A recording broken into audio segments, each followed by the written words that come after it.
इस साप्ताहिक संदेश में आप सबों का स्वागत है। परमेश्वर आप सबों को बहुत आशीषित और अनुग्रहित करें। हम परमेश्वर के हृदय के मन के समान एक व्यक्ति, जिसके विषय में परमेश्वर कहता है कि मैंने अपने लिए मेरे हृदय मेरे मन के अनुसार एक व्यक्ति को चुन लिया है जो मेरी सारी प्रसन्नता को पूरा करेगा। मेरे प्रियों, इन दिनों में हम इस दाऊद के विषय में जिसके बारे में बोला गया है, हम वचन के अंदर से उन विषयों को किस कारण, उसमें क्या क्या ऐसे विषय थे जो परमेश्वर ने उसके विषय में एक ऐसी टिप्पणी की, एक ऐसा वचन बोला, अगर हम उसको जीवन के अंदर अपना अनुभव बना लें तो हम भी वही कार्य हम कर पाएंगे और हमारे विषय में भी परमेश्वर की वही वचन और वही वाणी होगा।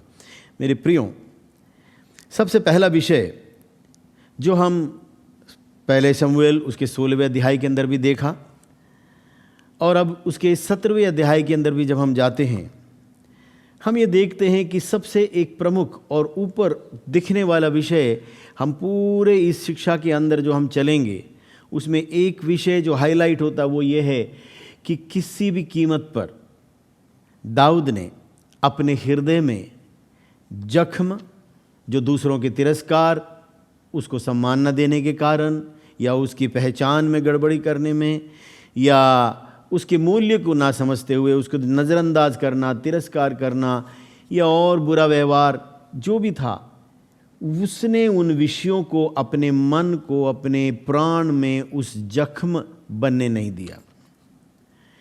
उसने उसके विपरीत अपने हृदय को प्रभु परमेश्वर के प्रेम, उसकी आराधना, उसके गीत, उसकी प्रशंसाओं से भर दिया और वो उस प्रेम के गीतों को भजन संहिता के द्वारा वो लिखता रहा।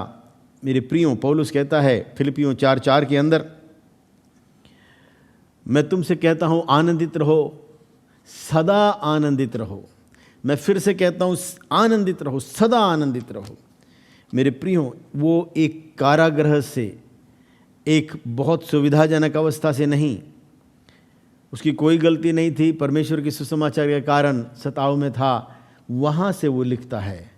मेरे प्रियों, ये दोनों व्यक्तित्वों में कुछ हम समानता को हम देखते हैं, लेकिन इसके फलस्वरूप दाऊद के जीवन में हम क्या देखते हैं? उसने अपने हृदय को स्वस्थ और स्थिर रखा। उस कारण क्या? उसके अंदर एक ऐसी क्षमता को हम देखते हैं कि वो एक, इंग्लिश में जिसको बोलते हैं मल्टीटास्कर, एक साथ बहुत से कार्यों को करते हुए, एक उसको अब उसके पिता ने उसके बालकपन में, उसके छोटे से उम्र में भेड़ों की देखभाल और उसकी रखवाली और उसकी चरवाही को सौंप दिया था। उसके साथ साथ अब शाऊल के जीवन में जब वो दुष्ट आत्मा का सता हुआ, उसने दाऊद को बुला भेजा, क्योंकि किसी ने कहा था, जो हमने पहले भी देखा, कि वो एक अच्छा वीणा बजाने वाला और परमेश्वर की आत्मा की उपस्थिति उसके जीवन में। सो दूसरा काम, वो छुटकारे की सेवा में लगा हुआ था। जब कभी वो बुरी आत्मा का प्रभाव शाऊल के ऊपर आता, वो परमेश्वर की उपस्थिति को लिए हुए उस वाद्य संगीत और उसकी स्तुति और प्रशंसा के कारण वो अंधकार की आत्माएं उसके ऊपर से छोड़कर चले जाते थे और वो स्वस्थ और उसे सुकून और चैन मिलता था। मेरे प्रियों, ये तो था ही। अब शाऊल ने उससे इतना, उसके हृदय में उसके प्रति एक प्रीति की अवस्था कि उसने उसे अपना हथियार ढोने वाला बना लिया। मेरे प्रियों, ये तीनों को काम को, उस तीनों उत्तरदायित्व को वो निभाता रहा। हम पौलुस के जीवन में भी देखते हैं कि उसने इन सिद्धांतों का ध्यान करते हुए उनको जीवन के अंदर, अपने जीवन के अंदर अपने हृदय को उस आनंद से भरने के कारण पौलुस भी बहुत से कार्यों को मनुष्य और परमेश्वर के हित में कर सका। आधे से अधिक उसने नए नियम की पत्रियां लिख डाली, जबकि वो बहुत ही संगीन अवस्थाओं में 3 यात्राएं सेवा के अंदर उसने वचन की सेवा देकर कितनी जगहों पर कलीसियाओं की स्थापना, बहुत से शिष्य और बहुत से कार्य वो कर सका। मेरे प्रियों, अगर जीवन के अंदर आप अपने ईश्वरीय बुलाहट और जिस उद्देश्य के लिए परमेश्वर ने आपको बुलाकर पृथ्वी में रखा है, अगर उसके अंदर एक बहुत ही प्रभावशाली असरदार आपको सेवा और वो कार्य पूरा करना है, तो अपने हृदय को, अपने मन को जख्मों से, चोटों से, दुखित और ग्रसित होने से आपको सुरक्षित रखना है, उसमें प्रभु के आनंद से भरे हुए अवस्थाओं के अंदर। इसका मतलब अगर हम अपने हृदय को स्वस्थ और स्थिर रखेंगे तो क्या हमारी जो क्षमता है अत्यंत फलवंत होने की, उसके अंदर एक बढ़ोतरी और उन्नति हमको मिलती है।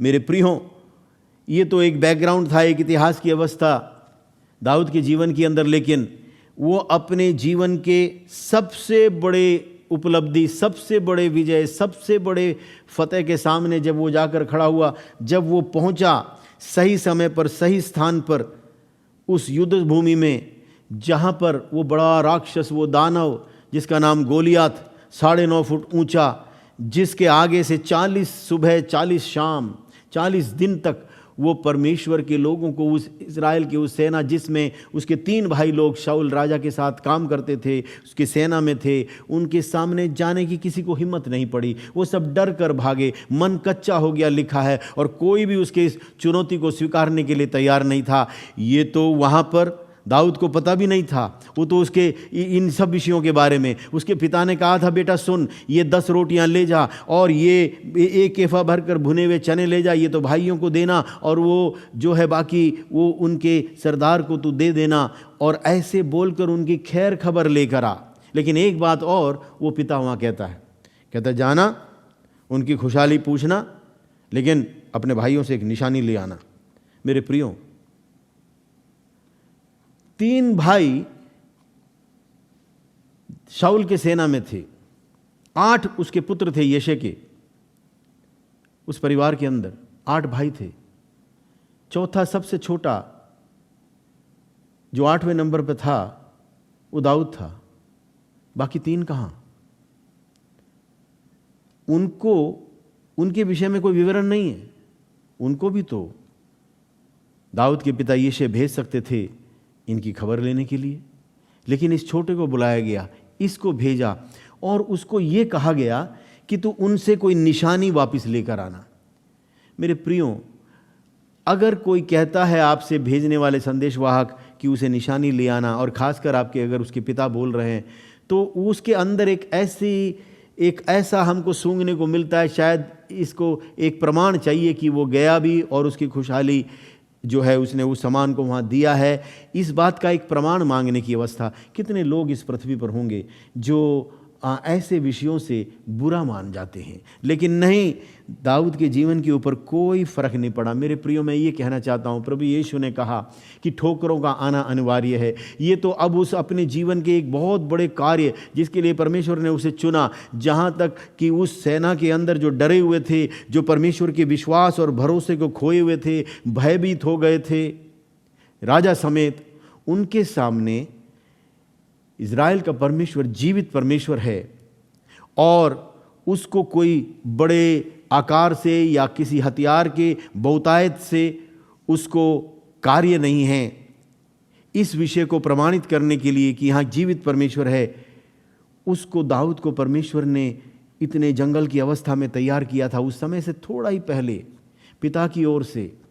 और केवल वो ही नहीं, वो जब सामने पहुंचता है दानव के आगे, और वहां पहुंचने से पहले जब किसी ने उससे कहा कि ये देखो, ये आकर 40 दिन हो गए इसको चुनौती देते हुए, किसी में हिम्मत नहीं है सामने जाने की, लेकिन अगर जो इसको मार गिराएगा, राजा उसे बहुत सा धन देगा और उसके पूरे परिवार से कर माफ कर देगा, अपनी बेटी ब्याह देगा, उसे दामाद बना देगा। उसी वक्त जब वो औरों से पूछ रहा था, उसका बड़ा भाई एलियाब क्रोध से भर गया और उसके पास आकर वो कहने लगा, हाँ मैं जानता हूँ तू छोटी मुँह बड़ी बात बोलता है, तू यहाँ तमाशा देखने आया, हमारे खिल्ली उड़ाने आया, हमारा तमाशा बनाने आया, तू तो यहाँ पर ऐसे ही आया है, मैं तुझे जानता हूँ। कहाँ है वो थोड़ी बेड़ें जो वो जो पिता ने तेरे हाथ सौंपे थे, कहाँ छोड़ के आया तू उनको? उन सबों के सामने क्रोध कर चिल्लाने लगा। मेरे प्रियो, वहाँ पर दाऊद की विजय की कुंजी देखिए, जीवन के अंदर हृदय की स्थिरता और उसे जख्मी ना बनाने की जो उसने जीवन के अंदर एक निर्णय, और वो अपने हृदय की अवस्थाओं को स्वस्थ रखने की जो उसका जीवन के अंदर जो ठोस एक जीवन के अंदर एक निर्णय है, उसके विषय में देखिए। और वो अपने भाई से कहता है, ये तो निरी बात थी। इंग्लिश में एम्पलीफाइड में लिखा, it was an harmless question. ये तो एक ऐसा कोई हानि किसी को करने वाला एक प्रश्न नहीं है जो मैंने पूछा। और एकदम उसके बाद वो एक कार्य करता है, लिखा है, वो उसके सामने से मुड़कर फिर दूसरे की ओर। मेरे प्रियो, कितनियों बार जब ऐसी समस्याएं सामने आती हैं, इधर हमारा छुटकारा, इधर हमारे प्रार्थनाओं का उत्तर, इधर वो प्रतिफल परमेश्वर का जो है बिल्कुल द्वार पे खड़ा है, और एक ऐसे ही घर के अंदर ही घरेलू विषयों में या किसी मार्केट में या कहीं भी एकदम से एक ऐसी समस्या, एक कोई आकर उलझने वाली अवस्था। आप सीधे मन से सीधे बात करते हैं, लेकिन कोई आकर एकदम उलझने की अवस्था। कितने लोग हैं ये सुनते ही अंदर से एकदम गर्मी में आना, और फिर हम भी उलझ जाते हैं। दाऊद ने क्या किया, वो उधर से उसने मुंह फेर लिया और दूसरों से पूछा। एक बार उसने सुना, एक बार उसके कानों में वाणी पड़ी, दूसरी बार उसने ध्यान दिया, और तीसरी बार फिर उसने पूछा लोगों से, अगर इसको कोई मार गिराए तो राजा क्या देगा? तीसरी बार भी लोगों ने उसे बताया। मेरे प्रियो, एक ऐसा व्यक्ति जिसका हृदय शुद्ध है, जिसका मन के अंदर ओछी बातें नहीं हैं, वो उसके लिए जो परमेश्वर ने ठहराए हुए उत्तरदायित्व हैं, उसके ऊपर वो कंसंट्रेट कर सकता है, ध्यान लगा सकता है, और पूरे मन से ही अनेक कामों को इस पृथ्वी पर वो एक साथ कर गुजरने की क्षमता को प्राप्त करता है। मेरे प्रियो, अगर इन विषयों को आप भी जानें, आप भी उसी तरह से खरे उतरेंगे, और आप मनुष्य और परमेश्वर के लिए अत्यंत आशीषित हो। अपने उत्तरदायित्व को बड़े वफादारी के साथ, ईमानदारी के साथ पूरा करते हुए परमेश्वर के नाम की महिमा के लिए आप अपने जीवन के अंदर अत्यंत फलवंत हो सकते हैं। अब वो कहता है ये तो छोटी सी बात थी, और वो अपने भाई से फिर गया।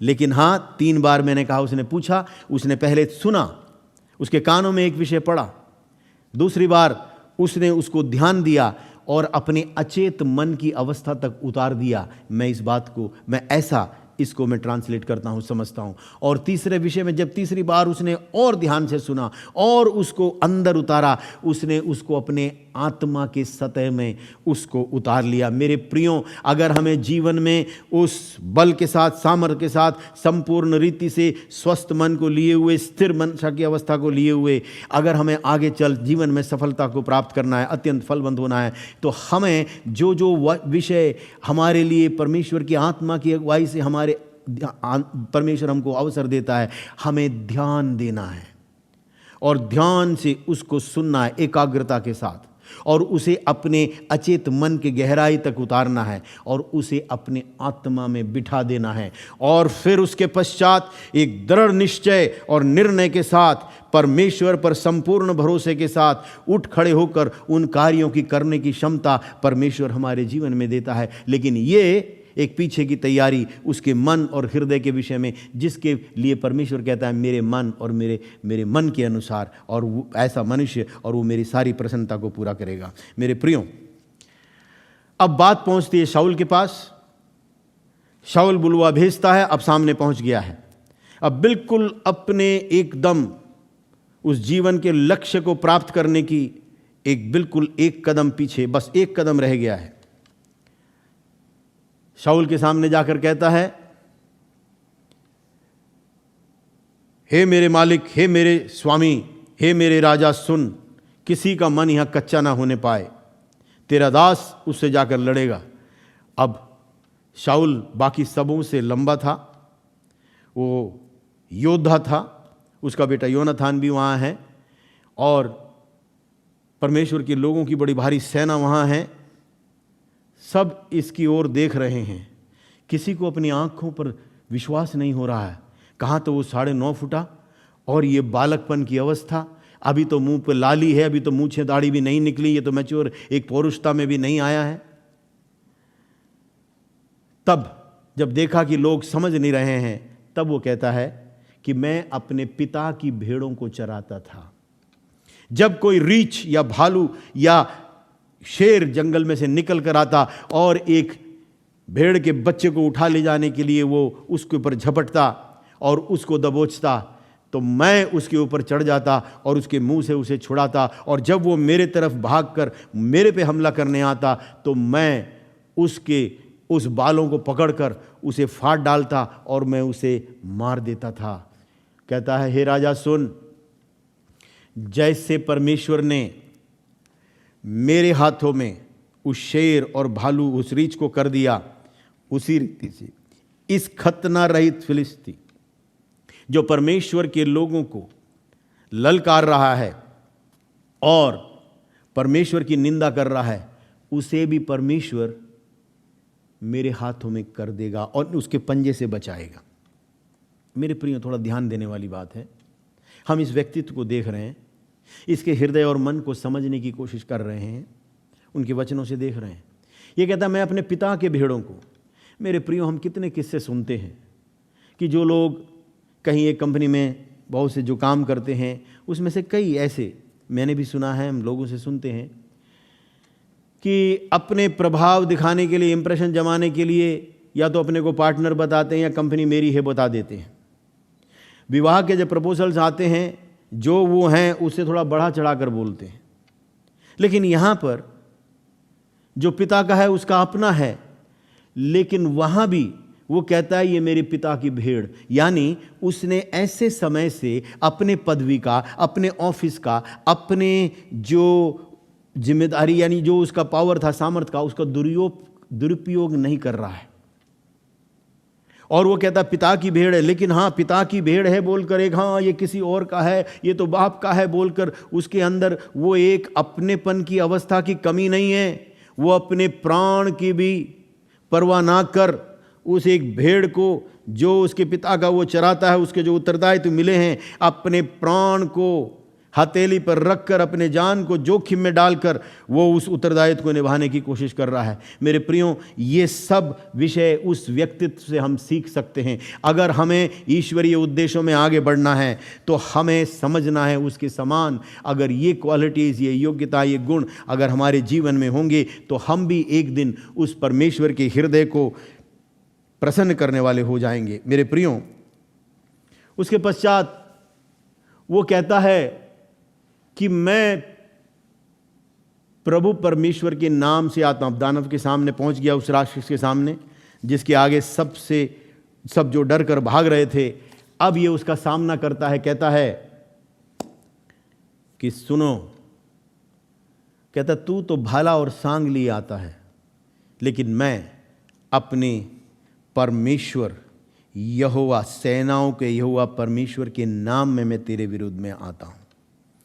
मेरे प्रियो, एक दिन जब मैं ये वचन पढ़ रहा था, मैंने प्रभु से पूछा, मैंने कहा प्रभु ये कैसे संभव है? ये ऐसे कैसे संभव है? संभवता किस बात की? वो केवल उस पलिश्ती, उस दानव से 9.5 फुटे से नहीं कह रहा है। अगर आप उसके 45, 46 और 47 वचनों को ध्यान से पढ़ेंगे तो उसमें ऐसा लिखा है, दाऊद पलिश्ती से कहता है, तू तो तलवार और भाला और सांग लिए मेरे पास आता है, परंतु मैं सेनाओं के यहोवा के नाम से तेरे पास आता हूं, जो इस्राएली सेना का परमेश्वर है, और उसी को तूने ललकारा है। मेरे प्रियो, उसके उस जीवन के अंदर जो उसकी नींव थी, जो कुंजी है उसके जीवन की सफलता की, और जिस विषय के लिए परमेश्वर उसे कहता है ये मेरे हृदय के समान, मेरे मन के समान एक मनुष्य, उसकी एक कुंजी को हम यहाँ पाते हैं। लिखा है 46 पद में, आज के दिन यहोवा तुझको मेरे हाथ में कर देगा। मेरे प्रियो, इसके अंदर अभी भी कोई गुमान नहीं है। वो अपने ओर नहीं देख रहा है, उसका छोटे होने का, उसके बालकपन का, उसको नहीं, वो तो अपने पूरे अंदर उसको एक तरह से वो उस परमेश्वर के महानता में, उसके सामर्थ्य में, उसके नाम की सामर्थ्य में, उसके पहचान के अंदर वो इतना सशक्त है, वो इतना उसके कब्जे में है कि वो पूरे ईश्वरीय जो वास्तविकता है वो उसकी वास्तविकता बन गई।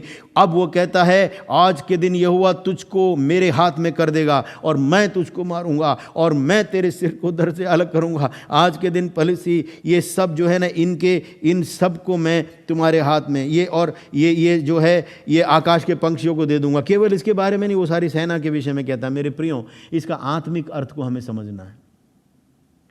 वो एक असंभवता के विषय के सामने, आपके जीवन के आगे जब चुनौतियां ऐसी जो आपको असंभव दिखाई दिए, मेरे प्रियो, वास्तविकता यह है कि वो जीवित परमेश्वर है, वो असीमित है और वो आपके साथ है। अगर परमेश्वर आपके साथ है फिर आपके लिए कुछ भी असंभव नहीं है। और वो 47 में कहता है, आप सुनिए उसका सोच उसके अंदर, और ये समस्त मंडली जान लेगी कि यहोवा तलवार या भाले के द्वारा जयवंत नहीं करता, इसलिए कि संग्राम किसका है? युद्ध यहोवा का है, वही तुम्हें हमारे हाथ में कर देगा। जरा ध्यान से एक एक शब्द को अगर आप देखें, यहाँ तो हमें सब संक्षिप्त में चलना है, लेकिन सुनिए इसके अगर ध्यान से आप पढ़ें, ध्यान देंगे, आप परमेश्वर की आत्मा को कहेंगे, परमेश्वर का आत्मा आपकी हृदय मन को खोलकर बहुत सी गहराइयों को दिखाएगा। मेरे प्रियो, यहाँ पर वो अपने अंदर वो उसके कोई अस्तित्व की तो और उसका ध्यान नहीं है। ईश्वरीय अस्तित्व उसका वास्तविक अस्तित्व है।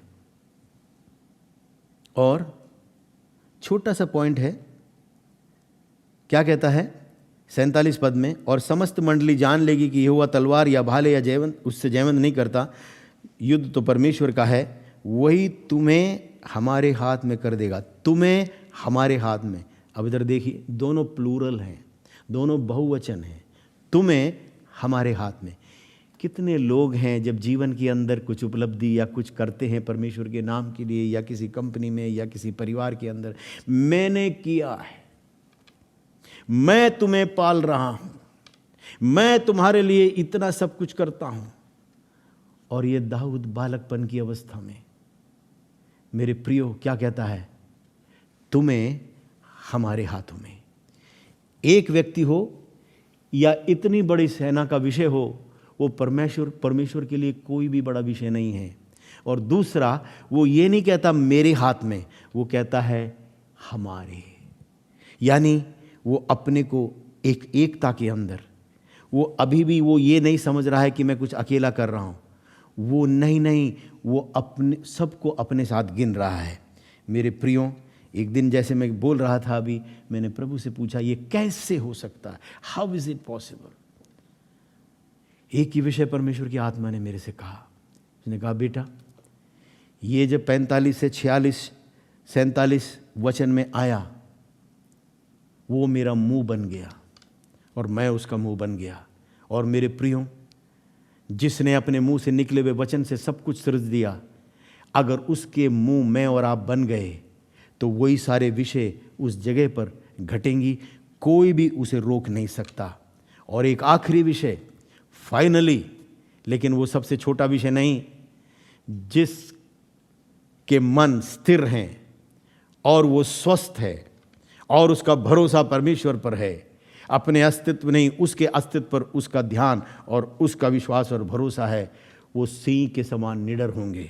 दाऊद निडर था, भय खाना उसने सीखा नहीं, चाहे जंगल हो, चाहे चार दीवारी में हो, चाहे अकेला व्यक्ति के सामने हो या सेनाओं के सामने हो, चाहे वो नॉर्मल आदमी के सामने हो या 9.5 फुट के सामने हो, भय खाना उसने नहीं देखा। मेरे प्रियो, जैसे ही हम अपने हृदय और मन की अवस्था को हम एक स्वस्थ और निडर, जख्म ना करके और उन विषयों में ना अटकते हुए अपने हृदय के स्वस्थ अवस्था को हम रखेंगे और उस परमेश्वर के अस्तित्व पर भरोसा, अपने अस्तित्व को खोते हुए उसी में अगर हम लीन और उसके वचन पर विश्वास करेंगे और हमारे अचेत मन तक उस परमेश्वर की वास्तविकता, उन गहराइयों तक अगर उसने जड़ पकड़ी हो, तो मेरे प्रियो, आकार और ख्याति और ये सब बातें जो संसार के हैं वो मायने नहीं रखते।